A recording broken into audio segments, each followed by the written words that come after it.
Gómez, López. López y Gómez. Gómez y López. Hamburguesa. Pizza. Yo, ensalada. Ponerse de acuerdo nunca fue tan fácil. Nuevos menús individuales de Telepizza. Lo que quieras, donde tú quieras. Me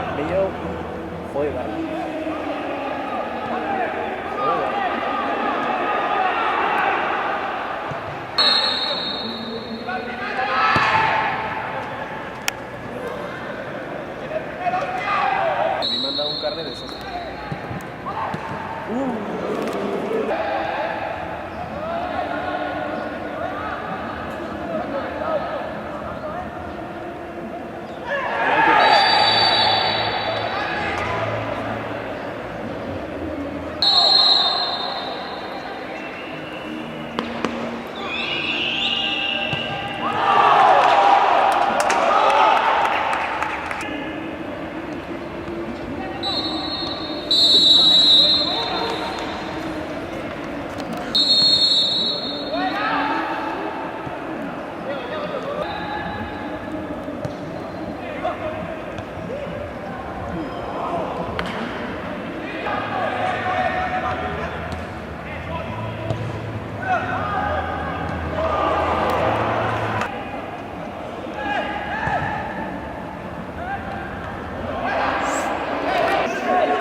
Imanol Alguazelekin, lehendabizi zorionak, gaurko partidua itxusi zirudien, atxeden aldean utxeta bat atzetik, Sanseri kosta egiten zitzaion beraien atera iristea, baina bigarren zatia exhibizioa. Bai, dudik gabe, lehendabizi josatia nahiko oregatuta egon da, no? Beraiek presio nahi zuen, guk ere bai saiatzen ginean, presioa goran egiten, orduan dudik gabe, aukera gutxi izan dira, beraien aukera garbiena falta ondorioz etorri dira, ez? Eta gola penaltiz batez. Eta gero ja bigarrengo zatian nire ustez, garbi ikusi da, Sanse, burubera gehi atera ala, bere zelaian sartu diogu, eta nire ustez gauza asko ondo india, mandatikan ahiatu beha, ondo kombinatu deu, eta aukera asko izan inditugu, ez? Egia esan, lehendabiziko gol hori indarra eman digu jarraitzeko, eta gero ja espulsioarekin dudik gabe beraiek bera indue, baina baita ere meritua eta dudik gabe gure jokolariena izan dela. Azken bi partidutan, Sanse atsedenaldia atzetik junda, baina gero bigarren zatian erakusten duen talde gaztea izan arren, espiritu handia dula eta ez dula inoiz partiduak galtzen uzten.